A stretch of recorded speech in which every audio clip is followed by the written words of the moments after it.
बहुरूपिया राजगुरु। तेनालीराम के कारनामों से राजगुरु बहुत परेशान थे। हर दूसरे तीसरे दिन उन्हें तेनालीराम के कारण नीचा देखना पड़ता था। वह सारे दरबार में हंसी का पात्र बनता था। उन्होंने सोचा कि यह दुष्ट कई बार महाराज के मृत्युदंड से भी बच निकला है। इससे छुटकारा पाने का केवल एक ही रास्ता है कि मैं स्वयं इसको किसी तरह मार दूं। उन्होंने मन ही मन एक योजना बनाई। राजगुरु कुछ दिनों के लिए तीर्थयात्रा के बहाने नगर छोड़कर चले गए और एक जाने माने बहुरूपिये के यहाँ जाकर उससे प्रशिक्षण लेने लगे। कुछ समय में वे बहुरूपिये के सारे करतब दिखाने में कुशल हो गए। वे बहुरूपिये के वेश में ही वापस नगर चले आए और दरबार में पहुंचे। उन्होंने राजा से कहा कि वे तरह तरह के करतब दिखा सकते हैं। राजा बोले, तुम्हारा सबसे अच्छा स्वांग कौन सा है? बहुरूपिये ने कहा, मैं शेर का स्वांग बहुत अच्छा करता हूँ महाराज, लेकिन उसमें खतरा है। उसमें कोई घायल भी हो सकता है और मर भी सकता है। इस स्वांग के लिए आपको मुझे एक खून माफ करना पड़ेगा। महाराज ने उनकी शर्त मान ली। एक शर्त और है महाराज, मेरे स्वांग के समय तेनालीराम भी दरबार में अवश्य उपस्थित रहे। बहुरूपिया बोला, ठीक है, हमें यह शर्त भी स्वीकार है। महाराज ने सोचकर उत्तर दिया। इस शर्त को सुनकर तेनालीराम का माथा ठनका। उसे लगा कि यह अवश्य कोई शत्रु है जो स्वांग के बहाने मेरी हत्या करना चाहता है। अगले दिन स्वांग होना था।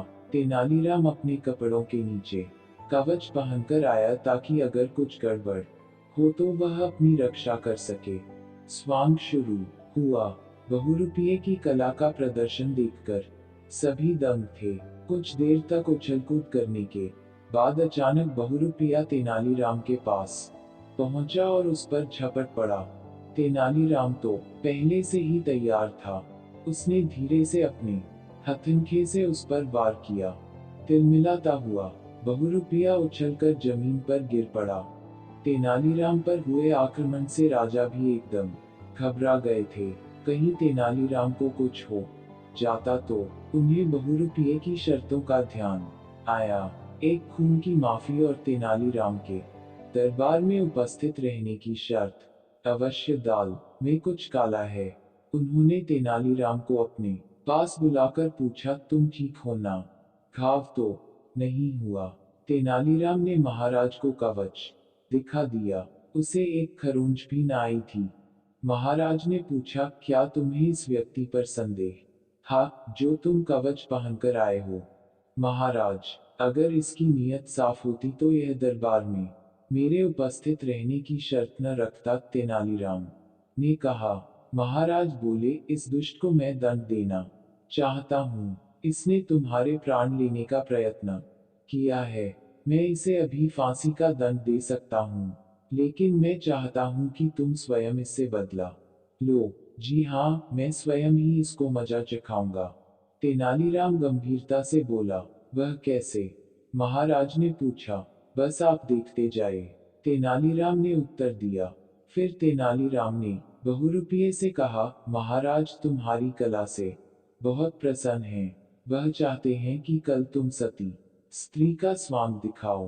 अगर उसमें तुम सफल हो गए तो महाराज की ओर से तुम्हें पुरस्कार के रूप में 5,000 स्वर्ण मुद्राएं भेंट की जाएंगी।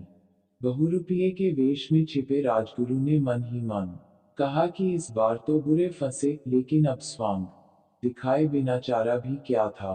तेनालीराम ने एक कुंड बनवाया। उसमें बहुत सी लकड़ियां जलवा दी गईं। वैद्य भी बुलवा लिए गए कि शायद तुरंत उपचार की आवश्यकता पड़े। बहुरूपिया सती का वेश बनाकर पहुंचा। उसका पहनावा इतना सुंदर था कि कोई कह नहीं सकता था कि वह असली स्त्री नहीं है। आखिर उसे जलते कुंड में बैठना ही पड़ा। कुछ पलों में ही लपटों में उसका सारा शरीर झुलसने लगा।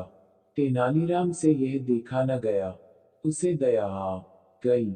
उसने बहुरूपिये को कुंड से बाहर निकलवाया।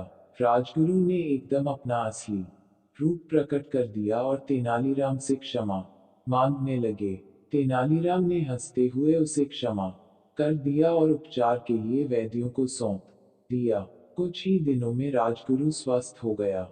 उसने तेनालीराम से कहा, आज के बाद मैं कभी तुम्हारे लिए मन में शत्रुता नहीं लाऊंगा। तुम्हारी उदारता ने मुझे जीत लिया है। आज से हमें दोनों अच्छे मित्र की तरह रहेंगे। तेनालीराम ने राजगुरु को गले लगा लिया। उसके बाद तेनालीराम और राजगुरु में कभी मनमुटाव नहीं हुआ।